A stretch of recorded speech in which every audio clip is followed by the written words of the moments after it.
Say good business. Welcome to the Infowars Nightly News. I'm your host, Jakari Jackson. It's April 15th, 2014, and let's get straight into the news tonight. Our top story, Ron Paul warns feds could launch a Waco-style assault against Bundy.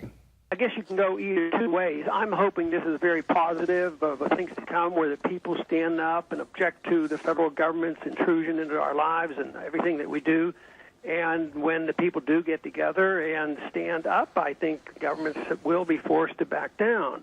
But the other thing is governments don't give up their power easily, and they may well come back with a lot more force like they did at Waco with the Davidians. And of course, Dr. Paul was referring to Cliven Bundy, the Nevada rancher who's fighting for his property rights, his rights to use public lands to graze his cattle. Now, this is a situation where the BLM, the feds, the Bureau of Land Management, have come in and said, Mr. Bundy, you can't graze your cattle on these lands. And Mr. Bundy told him, hey, you guys can go fly a kite. My family has been on these lands since before the BLM was created. We're going to continue to use these lands. So now it's come to a big standoff situation. Last week, our reporters were out there. They had the feds aiming snipers at people, tasing people multiple times, throwing women to the ground. We'll talk about all that in more detail coming up.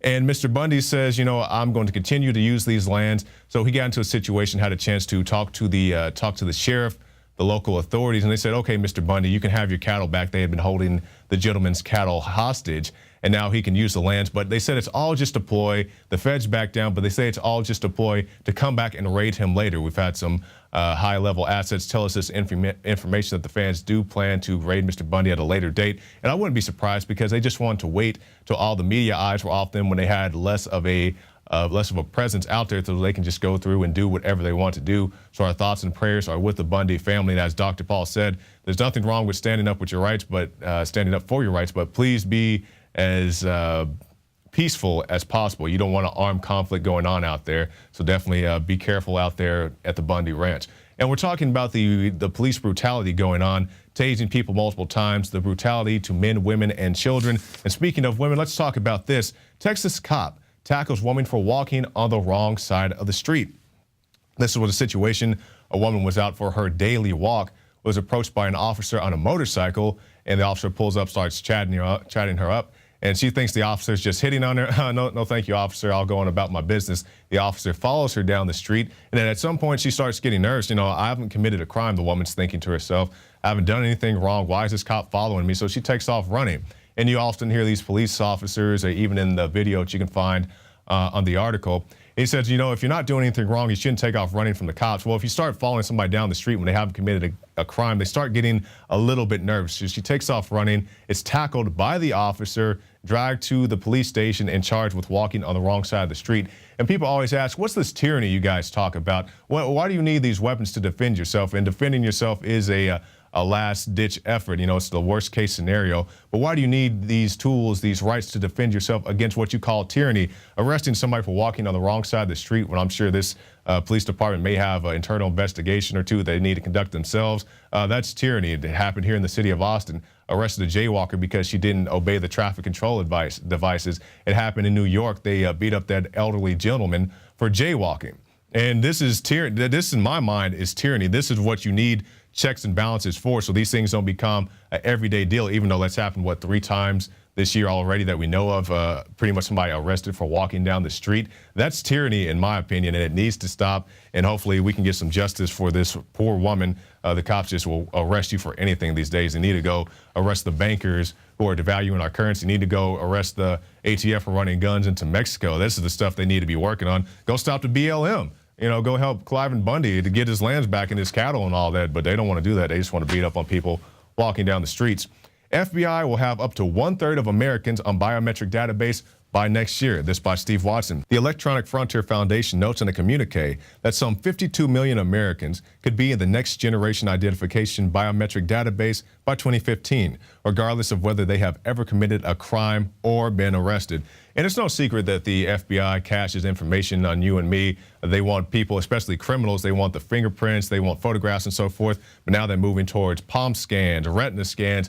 And it's not just of people who have been arrested for a crime, convicted of a crime. If you've gone to a job and you have to do some type of identification, some type of security clearance, they get that information too. If you go to a public a government building, you have to give your thumbprints, DMVs and so forth. They get that information too. And you say, well, what's the big deal about them taking my information? It's a violation of your Fourth Amendment. They have no probable cause to take your information to put it into a criminal database if you have committed no crime. That's exactly what's happening here.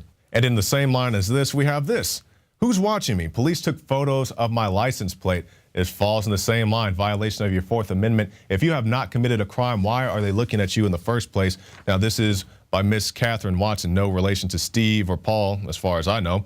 As part of my series on the use of automatic license plate readers in Virginia, I wanted to find out what kind of information local police might have. By law, the only information I'm privileged to is my own. In all, police captured 16 photos of my car, mostly at night, and recorded my license plate 8 times on 5 days, from October 2013 and as recently as April 1st. And like I said before, this is just the totality of information. They just want to know everything about you all the time, your travel habits, who you're talking to, where you're going, all these things. And it goes beyond just tracking you, because now you have these carbon credits. They want to tax you by a mile, I guess similar to what a taxi cab does. You put in your information and it taxes you by the mile. They want to do this with carbon credits. Meanwhile, the people pressing for these carbon credits and saying that we need all these regulations for carbon change are buying these big houses on the sea. They say the ocean's going to overflood. It's going to hit the land masses, but they build these big castles on the sea. They have $30,000 electricity bills. They're flying around in Air Force One in armored vehicles saying Africans shouldn't have air conditioning, but they want to tax you by the mile, and not just only that, but put you in these huge police databases. And now all this police state stuff we've been talking about, it goes to this. We see them beating up people out in Nevada. We see them taking your biometrics. We see them tracking you when you drive around town. Now we have this. Washington State School District sets up Homeland Security class so they can teach your child how to molest people like the TSA. And an employment application posted at the Evergreen Public Schools this weekend requests a certified Homeland Security instructor to steer young students into a career with the agency. This is the same agency who has, I guess, by our count, about 2 billion bullets now, many of which they can't use under Geneva Convention, which means they can only use them against American citizens or against paper targets of little children and pregnant women. If you haven't heard about that, you can go look up the no hesitation targets. These are things that the Homeland Security, the Department of Homeland Security, is doing what they're training for. And also they're buying these mine-resistant vehicles. They say they need these things for warrant sweeps. I'm not exactly sure how many drug dealers and so forth they plan to arrest who have a cache of landmines, but that's what they say they need it for.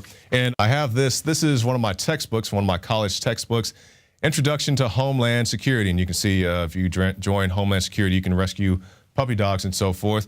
But the reason I still have this book is because I was taking some criminal justice classes, and this was part of the course, and I couldn't sell it back because even the school realized how worthless of a textbook this is. And you can see right here, this is the official timeline for 9/11, and the source is Wikipedia. And if you're like me and you went to school, you went to college, you went to high school, your teachers told you, please do not use Wikipedia as an official source. You can use it kind of as a tool, a starting point. You can start on Wikipedia and it'll link you to some other things, but don't use it as an official source. But they use it as the official timeline for 9/11, and this, the Introduction to Homeland Security. So this is what your kids are going to get indoctrinated with in the near future. Moving on. Pulitzer Prize winning reporter Shai Hurst, Benghazi is a huge lie scandal, but not for the reasons that you think. A highly classified annex to the report, this is the Senate Intelligence Committee report, not made public, described a secret agreement reached in early 2012 between Obama and Erdogan administrations. It pertained to the red line. By the terms of the agreement, funding came from Turkey as well as Saudi Arabia and Qatar. The CIA, with the support of MI6, was responsible for getting arms from Gaddafi's arsenal into Syria. But this is the stuff that they don't want to talk about. They just want to focus on Ambassador Stevens, and that was a very serious situation that happened to him and also the other people who were injured along with him. Of course, he died, but he got caught up in this situation, this gun running, and he's caught in the middle of it, ends up dead. Meanwhile, you have Mrs. Clinton talking about what difference does it make how they died? Well, it makes a difference because you're not doing anything. You got the cables for this information and did nothing on it. You sat on it because you were too busy out campaigning, handing out your Hillary 2016 buttons and so forth, and not paying attention to this very real situation that you had information on and chose not to act on. So yeah, you need to be held accountable for that, Mrs. Clinton. But this is a very meaty, very lengthy article, and I definitely encourage you to go to Infowars.com and get more into it. It's a very good breakdown of the situation. And breaking down, society is breaking down, but you can arm yourself. That's the good thing about what's going on in the world today. Store owner shoots, kills suspected burglar. Now, this is a situation. A man broke into a jewelry store armed with a hammer. There's another hammer attack that nobody wants to pay attention to. The FBI says that you're much more likely to be beaten to death with a hammer than killed in a mass shooting, but that's neither here nor there. But anyway, the suspect breaks in to a store that had previously been burglarized, but the owner was one step ahead. He recognized the trend and was sleeping or taking a nap in the back, comes out with a shotgun, shoots the guy, and then the part I see is a little iffy, goes outside and shoots at the getaway vehicle. Now, if somebody breaks into your house, you're definitely welcome to defend yourself by whatever means is necessary, but it can get you in hot water depending on your state laws and I guess the trial that you may have if you go out and shoot at somebody who's not an immediate threat to you. So these are the type of situations you see. You may shoot at a fleeing vehicle and get charged with some type of reckless endangerment. So be careful if you enter these type of situations. But good job to the owner protecting what was his. And this is what happens if you try to mess with people, because they don't want you to hear about these stories of self-defense. They just want to tell you about the situation like in Kansas, where the man had the hate crime against the Jewish people. And that was a very serious situation. I'm not downplaying that. But they say these are the only type of gun activities that happen. No, you can defend yourself and your property legally, lawfully, and in a very responsible manner. And our final story for this segment, NATO's pet Nazis savagely attack Ukrainian presidential candidate.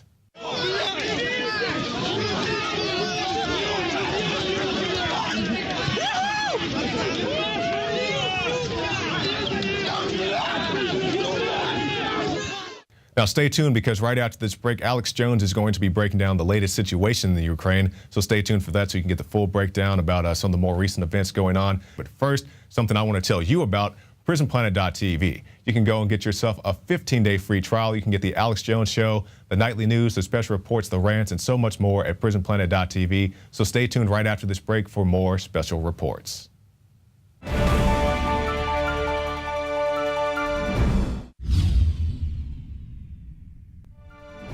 Ukraine military has recaptured an eastern airport held by pro-Russian forces. Russia says Ukraine close to civil war as Kiev begins offensive. Reportedly directed by the Central Intelligence Agency. That's in Reuters. Ukraine begins offensive. Did you hear that? Into the areas that have voted 90+% to be part of Russia and have historically been part of Russia. And I've told you that's where the clash comes, with areas on their own seceding over to Russia, and then will Russia defend those that are voting to leave? And generally the way this would go is Russia would end up taking part of the country all the way to the river, the entire east, all the way to Kiev, and then stopping, similar to the Germany being split into east and west. But in this case, the globalists are even worse than Russia. Clearly the Russians, I would say, were the bad guys in the Cold War, but the globalists use them as the bad guys to make us the bad guys and build a police state here as well in the name of countering their police state. This is just a huge, huge development. 2 wounded in skirmishes in eastern Ukraine. Gunfire at eastern Ukraine airport as troops move in, retaking it from pro-Russia forces. Ukraine falters in drive to curb unrest in the east. Fragile Europe weakens U.S. push for Russia sanctions, mainly because Germany's not going along with all of it. Russian jets passes near U.S. ship in Black Sea. Provocative, the Pentagon says. Yeah, it is. What the West is doing is provocative. Russia tests multi-warhead ICBM or a MIRV ICBM. Very provocative. This is the type of news. But don't worry. Obama has had a phone conversation. Obama has had a phone conversation with Putin. So he's on it. Everything's fine. And again, the issue is Ukraine voted 4 months ago, or 3 months ago, not to join the EU. And the George Soros, NATO, globalist activated. The NGOs activated. And they spent $5 billion there the last few years. That's not debated. And they overthrew the country. But there's going to be Russians that don't want to be basically culturally cleansed in the East by the predominantly more, you could say, historically more German-affiliated Ukrainians. In fact, a bunch of them really are just Germans. And, of course, Hitler went in there and took over to, quote, get the, Germanic or Aryan Ukrainians. I mean, this just goes over and over. The Nazis have done war crimes there. The Russians have done huge war crimes there. Some of the greatest crimes ever have been committed against the Ukrainian people. I get why a lot of Ukrainians are anti-Russian, but it doesn't matter. Russia's been part of Ukraine off and on forever. And so it's like black versus white. And these people basically, share a lot of culture, pretty much look the same, but they're divided by a river. They're divided by Catholic and Orthodox, and it's just the same story over and over again. Kill, kill, kill. Let's be divided and conquered by the globalists who are going to come in and enslave everybody. The new threat is the synthetic, anti-human, dehumanization, technocratic New World Order. It's the big enchilada. It's the big end of days system if it wins. It's the end of humans as we know it, the rise of the robots, and humans better get that through their heads and decide whether we want to align ourselves along ideas of freedom, liberty, private property, shared wish for humans to uplift ourselves, or whether we're going to continue to be divided and conquered along all these ethnic, religious, racial lines, which can be real differences at the end of the day, but the issue is the globalists are synthetically manipulating those differences and playing them off against each other instead of using those differences to truly enrich the global culture. Well, that's it for this edition of the Infowars Nightly News, but stay tuned because right after this, Dr. Group is going to be here giving you a special extended edition of the Infowars Nightly News, giving you tips to clean out your respiratory system. So I'm Jakari Jackson for the Infowars Nightly News, and we'll see you again tomorrow night. Tune in to PrisonPlanet.tv for an extended broadcast.